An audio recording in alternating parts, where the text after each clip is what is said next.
ভালোবাসা জিনিসটা বুঝি এমনই, একবার পেয়ে বসলে ছাড়াটা হয়ে পড়ে মুশকিল। কিন্তু তাই বলে টানা ৮ বছর ভালোবাসার মানুষকে পেতে কেউ সাধনা করতে পারে, বিষয়টা অক্সিজেন সিলিন্ডার ছাড়াই হিমালয় পাড়ি দেওয়ার মতোই অপার্থিব, যেখানে অনিশ্চিত জীবনের ভবিষ্যৎ। তবে এমনও মানুষ হয় যারা এই অনিশ্চিত পথটাই বেছে নেয়। সেই দলের ব্র্যান্ড অ্যাম্বাসেডরটা বুঝি পাকিস্তানের মোহাম্মদ রিজওয়ান। মডার্ন ক্রিকেটে মাটি কামড়ে থাকতে পারাটাই রিজওয়ানের নামটা আসে সবার আগে। দলের অন্য ক্রিকেটাররা যেখানে খাবি খান, সেখানে তিনি লড়াইটা করতে জানেন বুক চিতিয়ে। তবে ক্রিকেট মাঠের এই লড়াকু সৈনিক ব্যক্তি জীবনেও প্রচণ্ড অধ্যবসায়ী। সম্প্রতি এক পাবলিক ইভেন্টে উপস্থিত হয়ে রিজওয়ান খোলাসা করেছেন নিজের জীবনের প্রেম কাহিনী।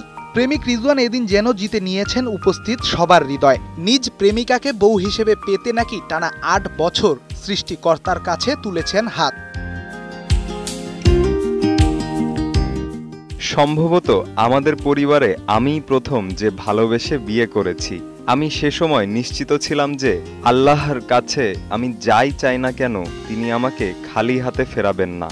এখন আমার যিনি স্ত্রী, তাকে বিয়ে করতে আমি ৮ বছর সৃষ্টিকর্তার কাছে হাত তুলেছি।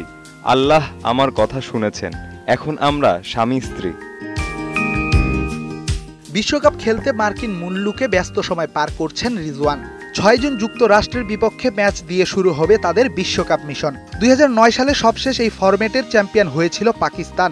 তবে এবার এসেছে নতুন ঘোষণা, বিশ্বকাপের ট্রফি জিতলেই নাকি সৌদি আরব থেকে রাজকীয় সম্মান পাবে বাবর রিজওয়ানরা। রেদওয়ান শাওন, ৭১।